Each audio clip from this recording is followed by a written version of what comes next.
Did you know that you are able to sell your own Amazon business or your Amazon brand to potential investors? Yes. Amazon is not just a business where you build your own brand, sell, make money, but it is potentially a business that, just like any other business, you can exit. Now, if you're thinking, well, Crystal, what do I need to do to sell my business? Worry not, even if you haven't even gotten started with your Amazon business. Today, our special guest, Dominic Sullivan from Flippa, will decipher and demystify what you need to do in order to sell your Amazon brand or even to get started from day one with this exit strategy in mind.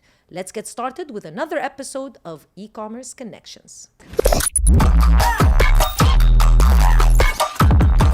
Welcome, Dominic. I can't believe it. I'm so excited to have you on the podcast. Thank you very much for having me, Crystal. It's so fun to be here. Very fun always to talk to you and to, understand this beautiful world about selling businesses, buying businesses. Give us a little bit more of an idea, just so that our viewers understand a little bit more about Flippa and what you guys do. Sure. Well, look, Flippa is the number one in terms of value and volume marketplace for buying and selling online businesses. So online businesses being e-commerce, Amazon, of course, Shopify, mobile apps, SaaS businesses, agencies. It is the largest platform globally where it connects those buyers and sellers who may want to sell businesses that are generating $10,000 a month in profit, right up to hundreds of thousands of dollars per month in profit. There's a lot of people online that say they spend hours every day scrolling. Like in the US, they have Zillow. Here we have Property Finder and Dubizzle looking at apartments. I spend hours, well, maybe not every day, looking at businesses on Flippa. So interesting that you can actually buy a ready-made business and just execute it, start basically making money from day one. So before we get stuck into it and talk a little bit more when it comes to Amazon, a lot of questions that I'm sure you've heard is, why would somebody want to sell their business on Flippa? Isn't there something wrong with it? Yeah. I mean, that's often one of the first questions that any buyer asks me, or a founder. Often it's the case that a founder is just ready for the next project. As you know, the people that are entrepreneurial are very free-spirited. They're coming up with ideas all the time, and they like to not just have one business. Often they have 3 to 5 businesses. In fact, I saw a stat somewhere that the average Flippa seller has between 5 to 10 businesses already running. Exactly. So it's in the blood. And it gets to the stage where a founder might go, you know what, I've brought it from 0 to 1 or 0 to 10.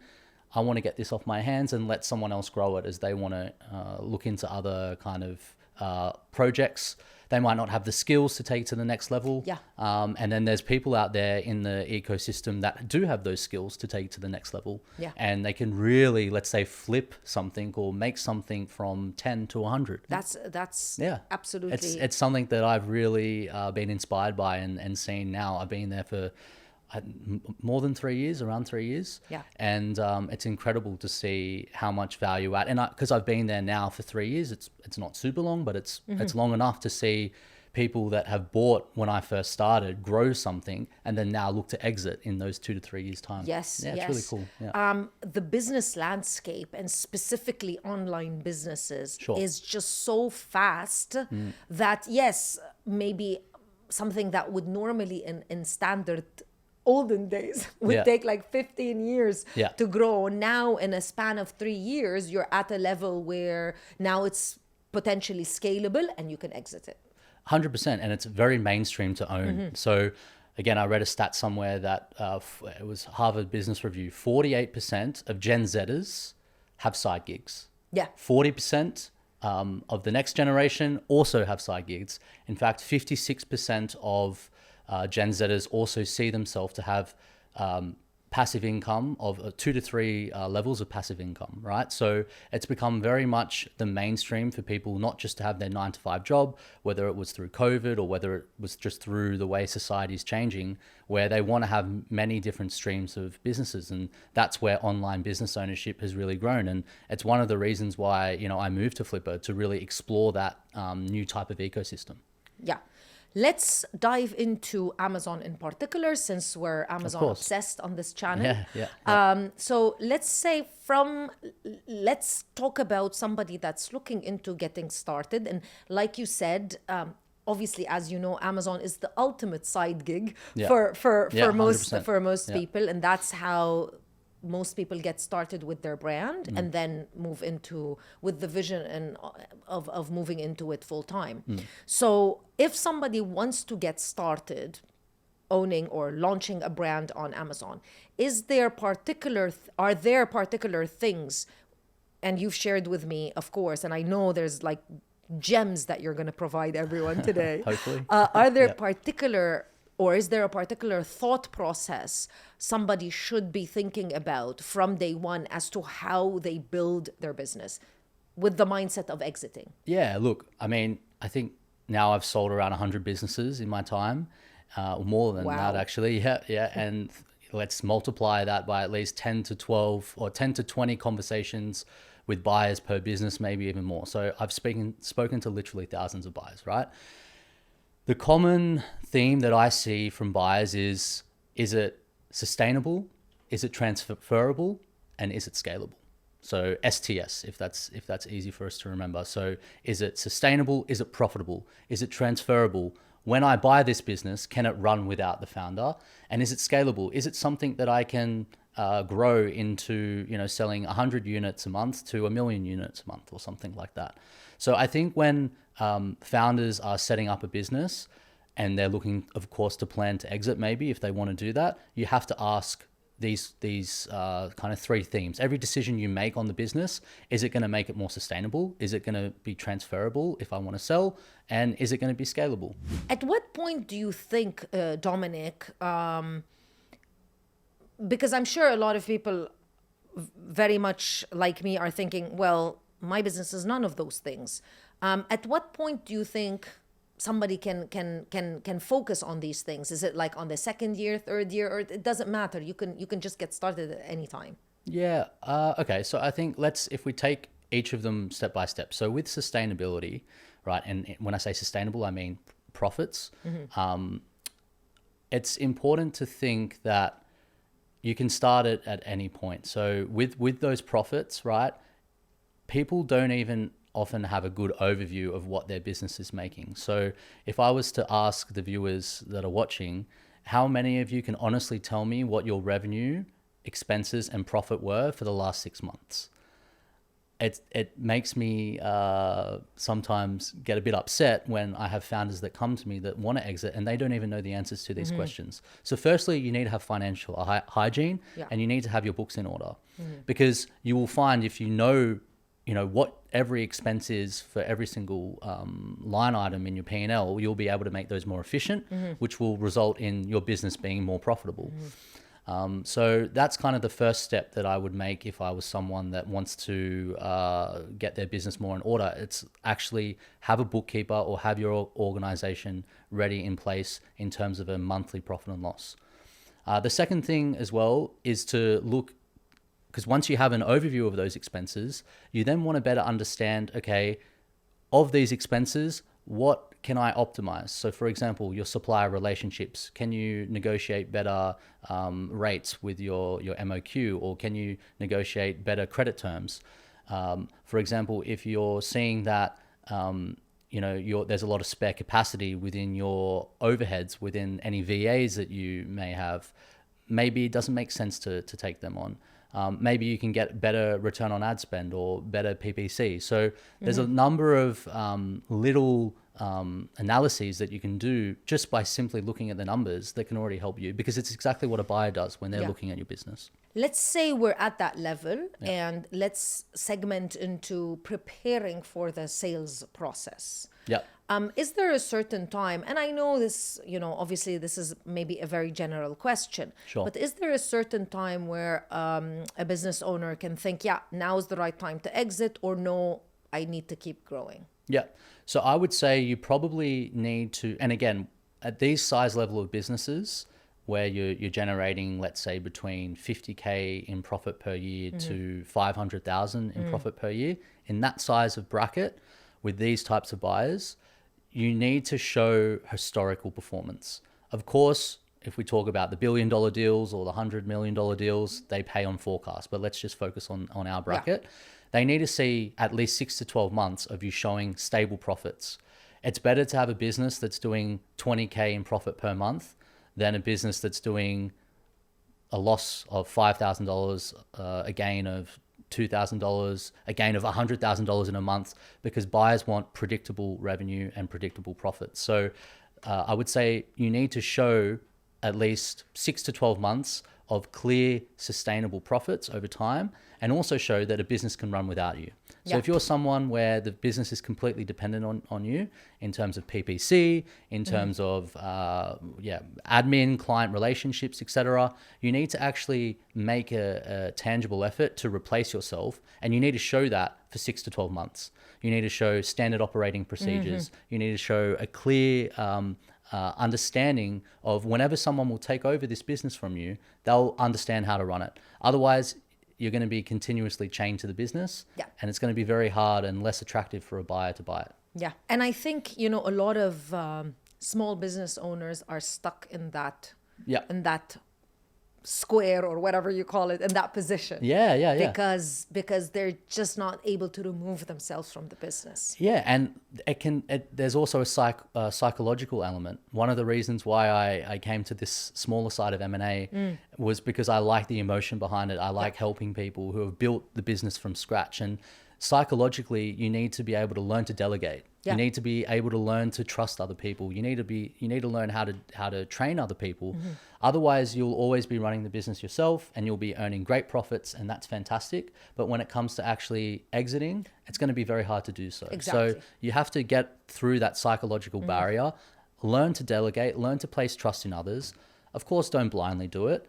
And in the end, you'll see that when it comes to valuations, you have to do it anyway, because the buyer will always price in through an adjustment what they would have to pay to replace you anyway. So please don't think that by you doing it is going to increase your profits when it comes to a valuation, because the buyer is going to see right through that, and they know that they're going to have to pay someone to do it. On a high level, what does the sale process look like, and how much time, for example, does due diligence take, or how much time would it take to sell a business?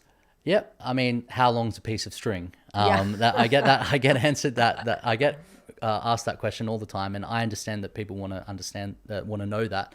This isn't like real estate. I wish, or selling a car or something. I wish it was, actually. Because most of the time, a business isn't very much tangible, like an apartment or a car. There are so many. Obviously, you probably have some tangible assets, but you're buying not just the tangible assets. 100%. Look, if I was to sell this building or this apartment, you can compare it to other apartments in the same building. Is it renovated? What's the square meters, etc.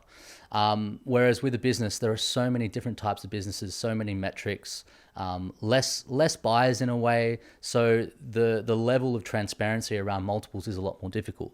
But to get back to your question as to how long it takes, look, I've sold e-commerce businesses or Amazon businesses in 3 days, because I know the buyers, I know what they want, bang, line it up, do due diligence, it's done.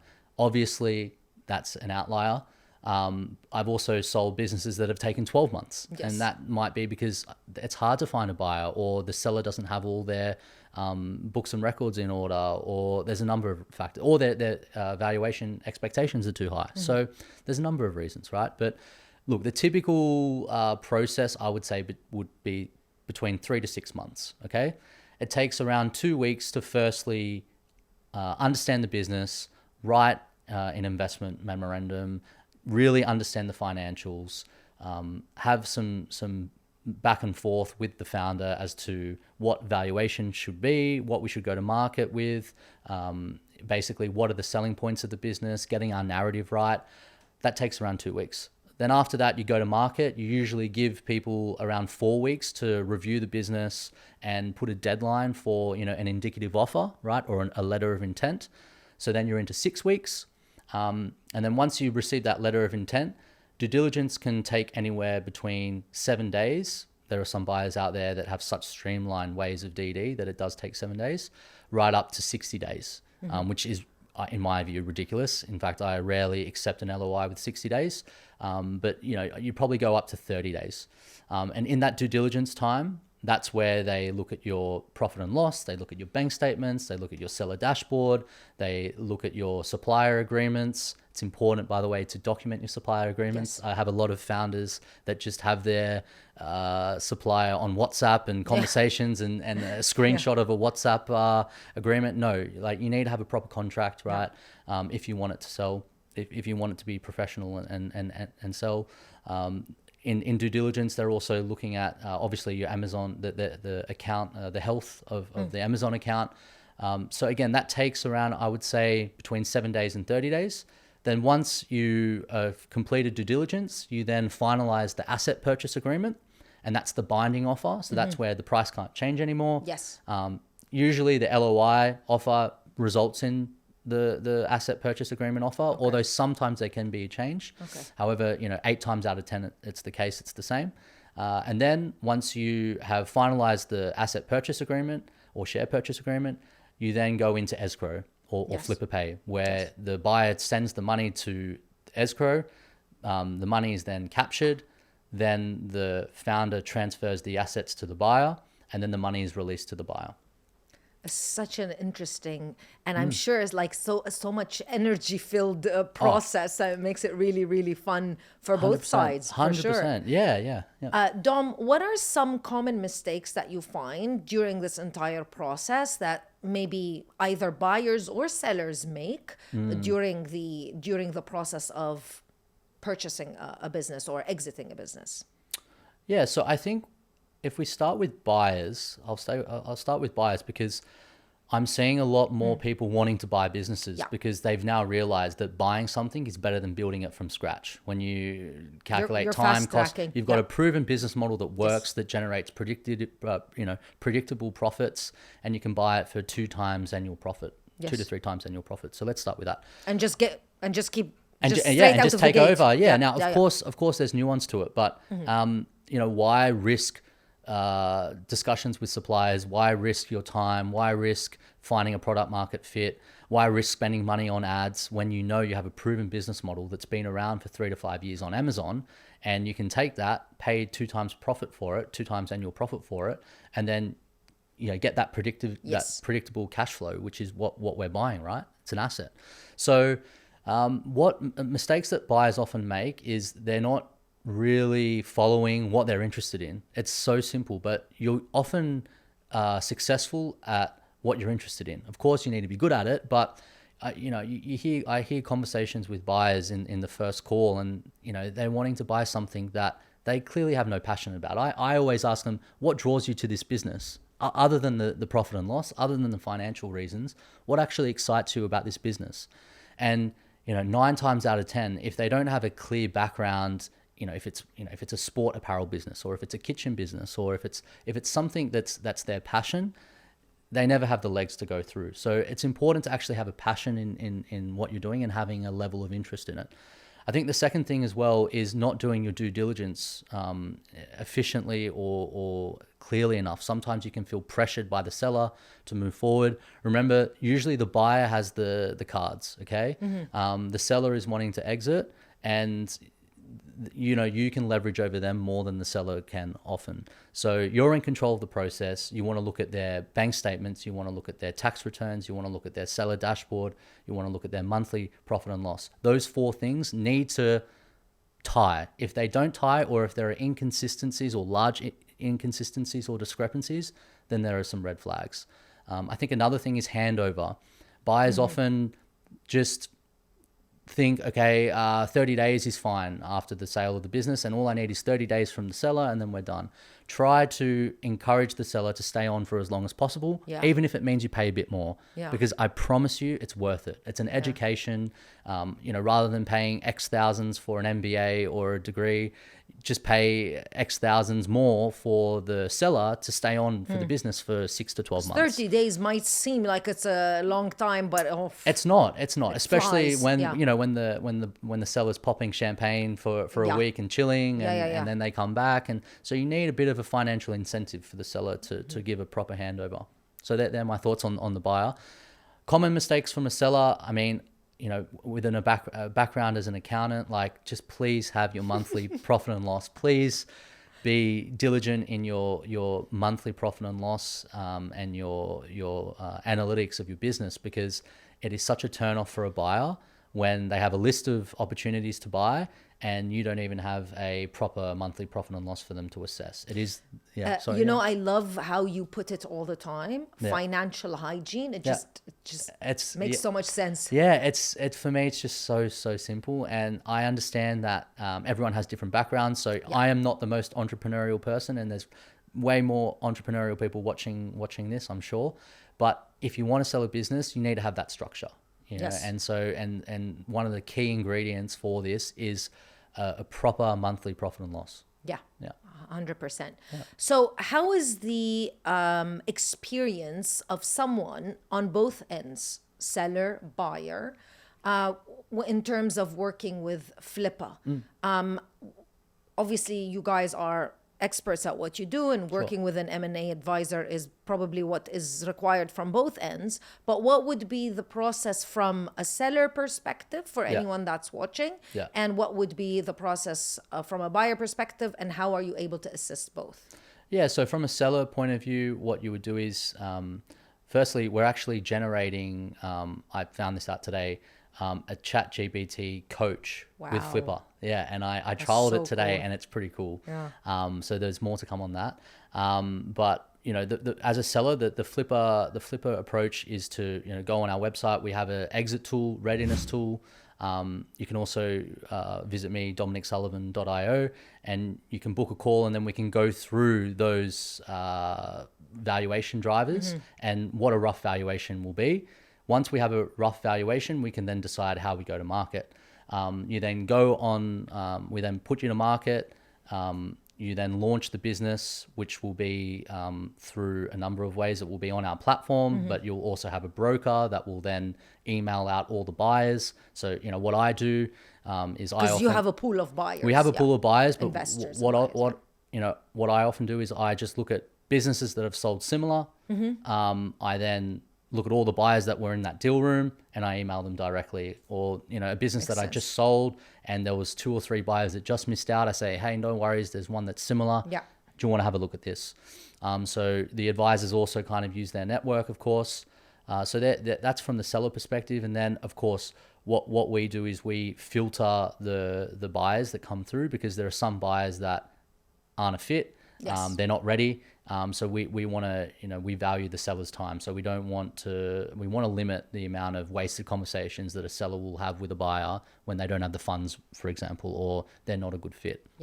From a buyer's perspective, it's like a kid in a candy store. Like, I do it all the time outside of, when I'm working. It's just scrolling at all the different cool business ideas. And you can filter by multiple, you can filter by size, you can filter by business type, you can filter by geography. You can actually, we also now have Lauren AI, where basically you can type in literally a prompt. I want an e-commerce business doing 10,000 a month in sport. Okay. And it will come up with all the businesses that have that also aren't for sale maybe. Which is really cool. So there's a bunch of ways from a buyer that you can really leverage the platform. Dominic, you are so insightful. And I'm sure everyone after watching, the video will check everything out. I'll definitely leave all of the your information, how people can reach out to you directly, Flippa's website and everything in the description box of the video for sure, so that they can get further information, whether they're thinking of selling in the future. Even if you're not ready, you can reach out to Dom and he'll just guide you. Of course. Or if you're thinking of buying, it's a great opportunity. What do you see in terms of e-commerce in particular, and maybe Amazon as well, for 2026? Is it still, you think, an opportunity for people to come into? I'm definitely very subjective about this, and I'm going to say yes. But your point of view and perspective, specifically now that you've moved to Dubai and you're in the region long term, Yes, definitely. how do you see also the region here in the Middle East?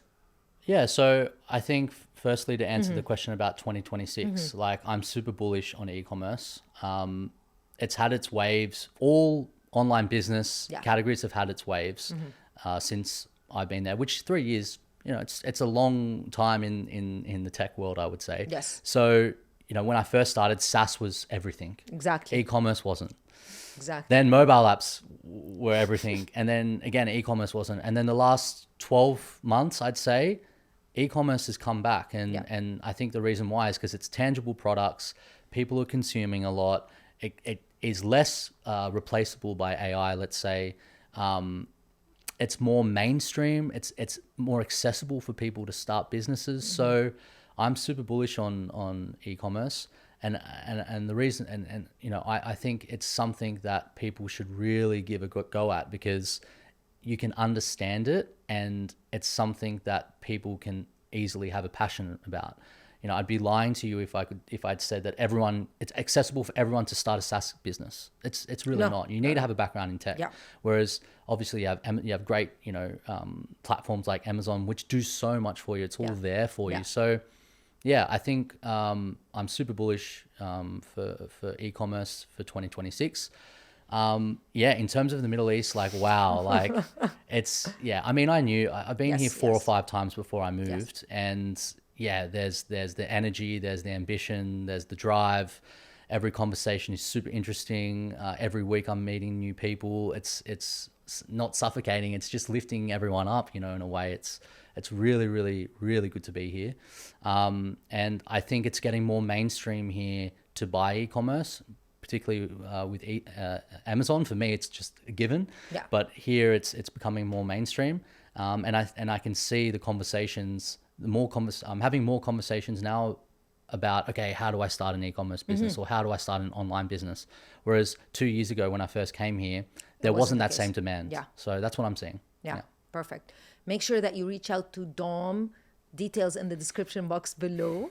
Make sure you check out Flippa. I'm sure you're going to be obsessed just like I am. Thank you so much, Dom, for your time. Thank you so much for having me.